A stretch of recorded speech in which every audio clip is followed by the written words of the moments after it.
Mayo de 2018. Un adolescente de 16 años entra a un baño. Su nombre es Katy Winter. En el exterior parece que tiene la vida por delante. Asiste a un colegio prestigioso, tiene talento musical, una familia que la ama. Sin embargo, en el universo digital, en los pasillos invisibles de su teléfono, Katy está siendo casada. Un grupo anónimo ha decidido que ella es el objetivo. Y días después, Katy toma una decisión irreversible. Hay dolor y consternación por la muerte de un adolescente de 16 años, estudiante del Colegio Nido de Águila. Hay indicios de que la drástica decisión que tomó se debería a un caso de bullying.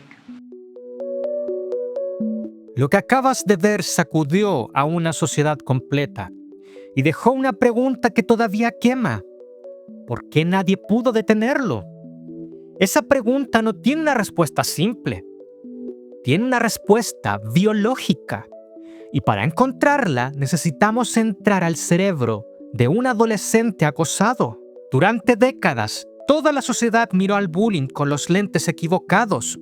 La tratamos como un problema de carácter, de sensibilidad excesiva, de drama adolescente. Y mientras usábamos esos lentes, el cerebro de miles de jóvenes estaba siendo alterado físicamente en silencio. Ahora vamos a entrar a esa arquitectura neuronal para entender exactamente qué ocurre ahí adentro. ¿Por qué decirle ignóralos? Es una aberración científica. ¿Y qué pueden hacer los adultos con evidencia en la mano para que esto no vuelva a ocurrir?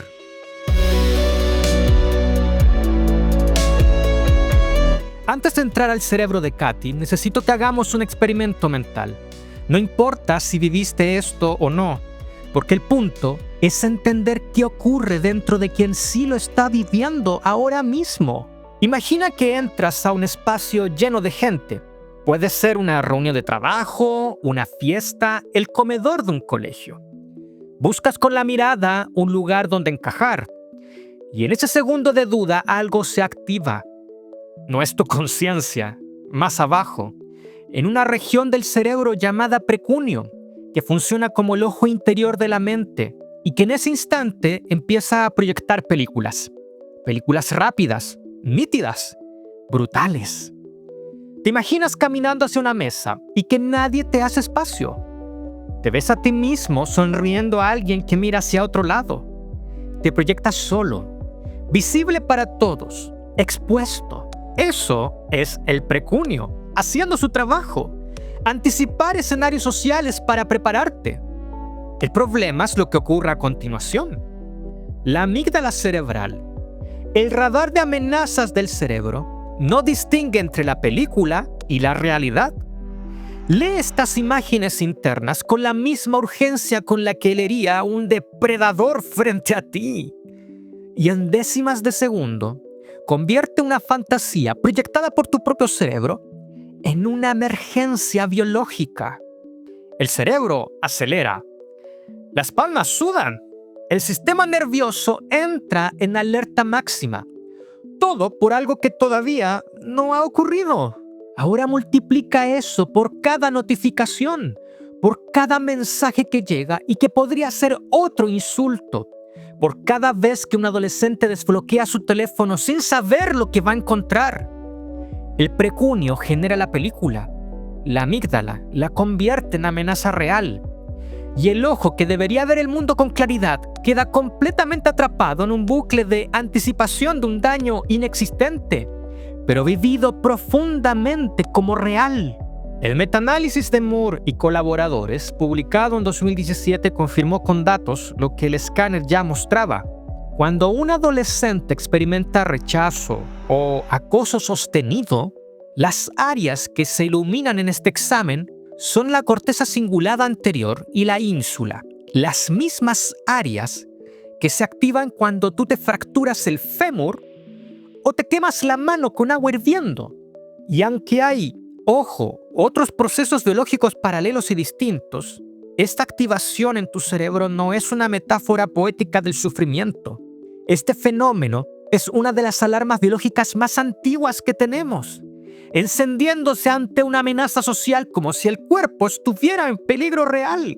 Pero Moore no se quedó con la neuroimagen.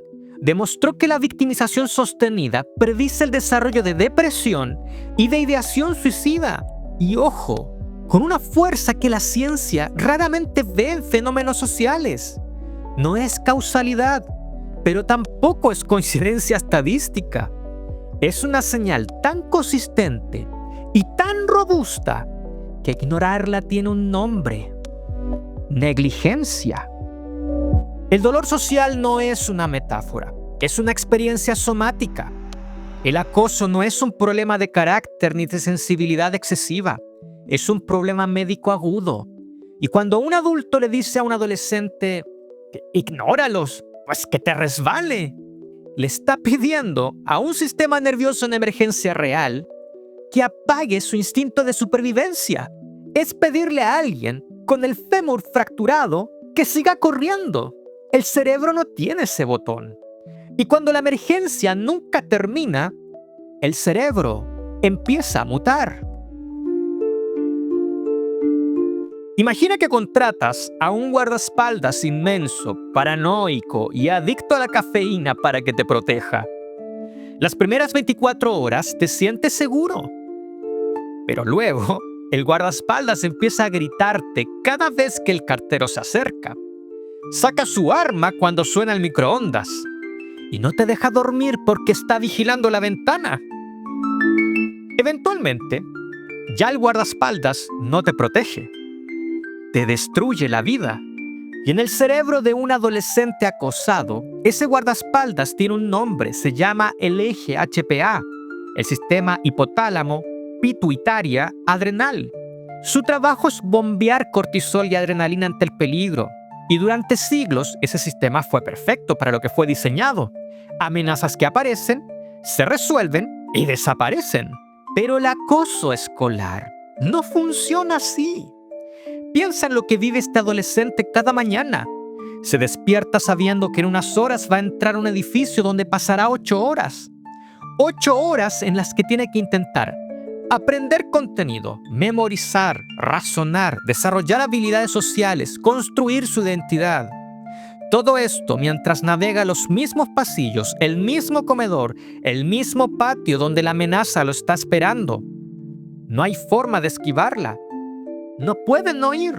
El sistema escolar obliga al adolescente a presentarse cada día al lugar donde ocurre el daño.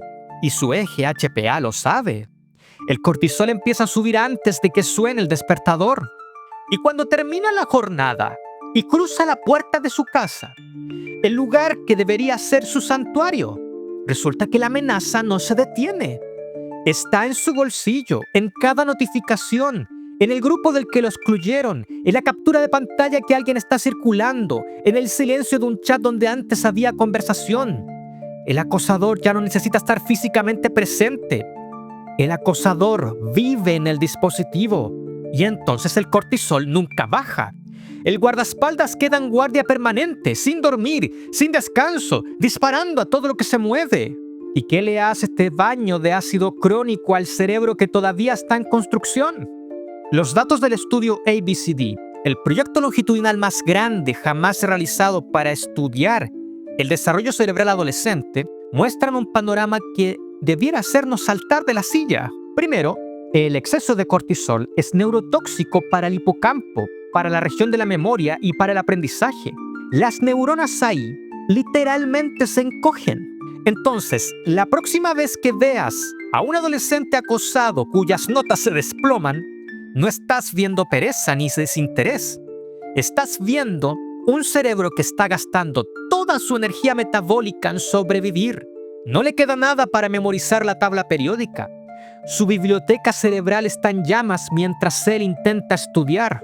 Lo segundo, vemos alteraciones en el putamen y en la red neuronal por defecto, lo que podríamos llamar el salvapantallas del cerebro. Para un cerebro sano, ese salvapantallas es soñar despierto, planificar el fin de semana, imaginar el futuro.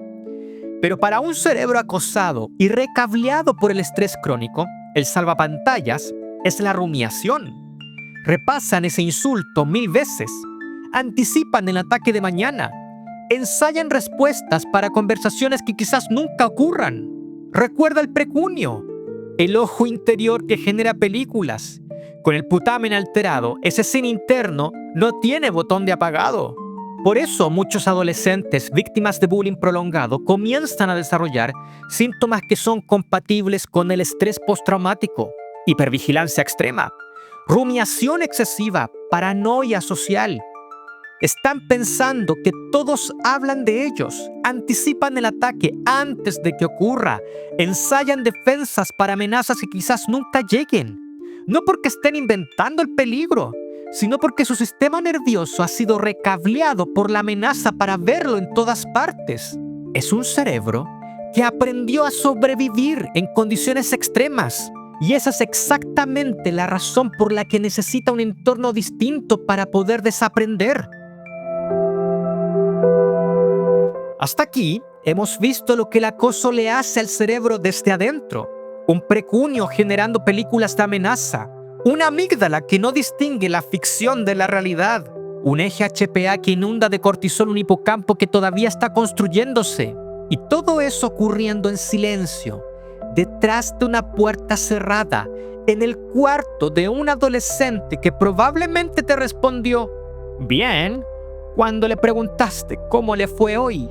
Aquí es donde entras tú, no como el adulto que tiene todas las respuestas, no como el detective que va a descubrir qué está pasando mientras revisa su teléfono de madrugada, sino como el factor neurobiológico más poderoso que existe en la vida de ese joven, porque eso es exactamente lo que la ciencia dice que eres.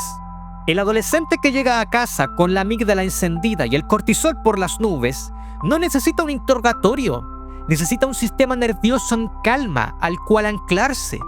La neurociencia del apego lleva décadas documentando un fenómeno que se llama corregulación, la capacidad que tiene un sistema nervioso calmado de bajarle la temperatura a otro que está en crisis. No es una metáfora, es biología.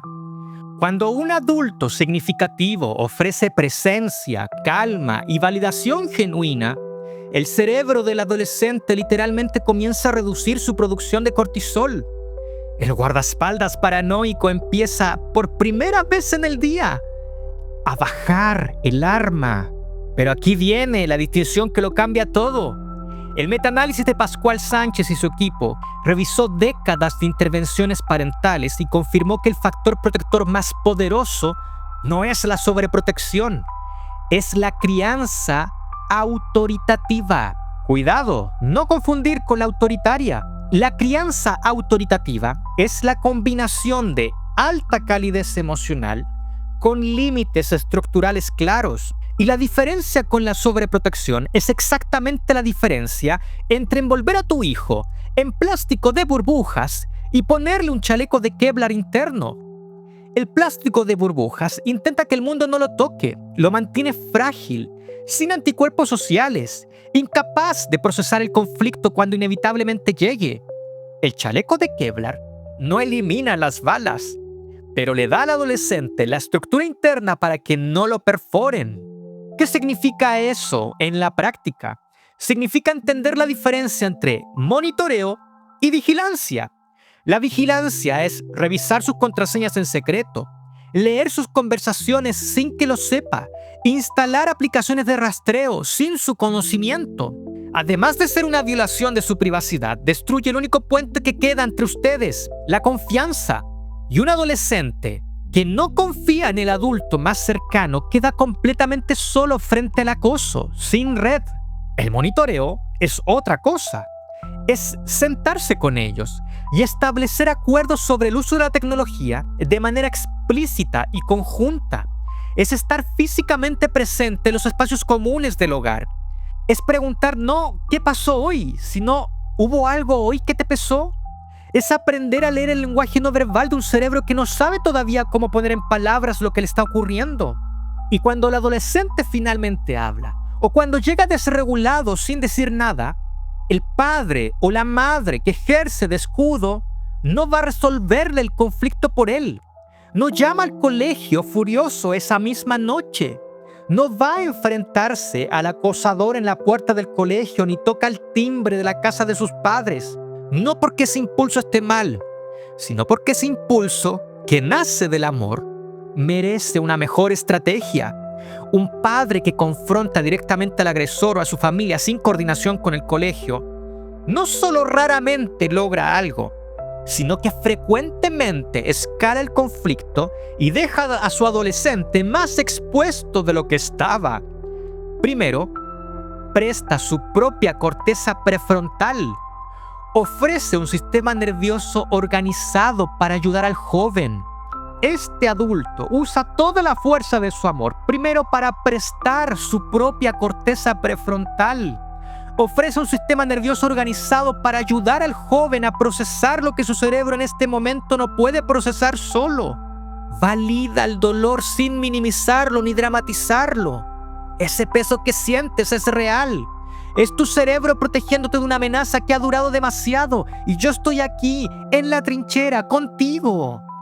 Una frase así, dicha con calma y con presencia, no es solo consuelo, es una intervención neurobiológica. Comienza a bajar el cortisol, detiene, aunque sea parcialmente, la neurotoxicidad en el hipocampo y le dice al sistema nervioso de ese adolescente algo que ninguna charla escolar puede decirle, que no está solo en el territorio. Pero el hogar es solo la mitad del ecosistema. Enviar a un niño regulado y blindado de vuelta a un colegio tóxico es como curar a un pez de una infección y luego volver a lanzarlo a una pecera llena de agua contaminada.